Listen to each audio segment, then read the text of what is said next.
Respublikanın iri taxılçılıq rayonu olan Cəlilabadda bu il bol məhsul gözlənilir. Bir neçə gün əvvəl bölgədə aramsız yağan intensiv yağışlar burada dəmiyə taxılçılıqla məşğul olan fermerlərin üzünü güldürüb.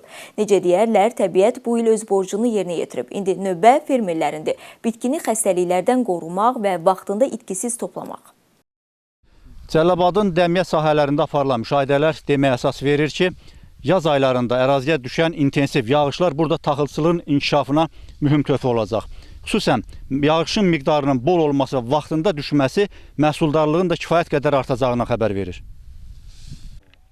Bu ildə rayonda 65 min hektara yaxın dənli taxıl bitkiləri yetişdirilib. Burada taxılçılığın 90%-i dəmiyə ərazilərinin ümidinədir. Həmişəki kimi üstünlük yenə də buğdaya verilib. 47 min hektar yaşıl zəmi aprel ayının bol sulu yağışlarından sonra dəmiyə torpaqlarda sanki dəmə qoyulub. Torpağın hər qarışı sudan doyub, taxılın yaşıl örtüyü kəndlərin də relyefinə can verib. Bu yağışlar olmasa biz heç nəyə ümid edə bilmərik deyə 30 ilə yaxındır Hamarqışlaq kəndində taxılçılıqla məşğul olan fermer Faiq Əsədov bildirir. Onun sözlərinə görə, əgər mayın ortalarına dək biraz da yağış düşsə, məhsul bolluğu kifayət qədər olacaq. Əkirəndə biz bunu amafoska ilə əkirik. Bizdə deminədir bu yerlər hamısı. Bizdə sualma söhbəti yoxdur.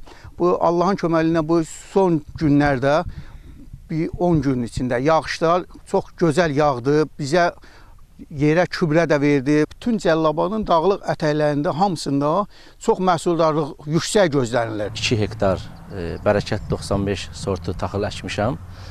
Bəli, bu ilki ilin bizlər üçün sevindirici halı olub ki, növbəli yağışların düşməsi, hal-hazırda dəmiyə torpağımızda növbəti yağışların düşməsi sayəsində gördüyünüz kimi əkin sahələrimizdə hal-hazırda vəziyyət ürək açandır. Keçən il 20-25 sentiner götürmüşüksə, bu il hal-hazırda göründüyü kimi yəqin ki 35-40 sentinə qədər məhsuldarlığımızın yüksələcəyin artıq indidən biz müşahidə eləyirik. Aqrar mütəxəssislərin fikrincə, yaz yağışları dəmiyə taxılçılıqda vacib mərhələ olan vegetasiya dövrünü dəstəkləyir. Əgər bu dövr quraqlıqla keçsəydi, məhsuldarlıqda ciddi azalma baş verəcəkdi. Dəmiyə şəraitində taxıl bitkisinin yetişdirilməsi sahibkarlar üçün, fermerlər üçün çox çətin şərait yaradır.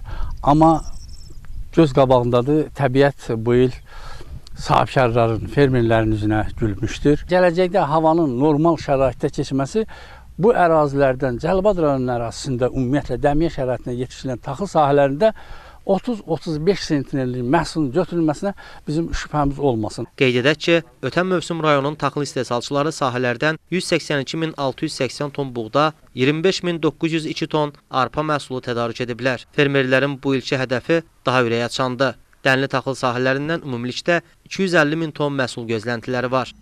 Əyyub Məmmədov, Samir Qurbanov, Zahid Aydınoğlu, Cəlilabad.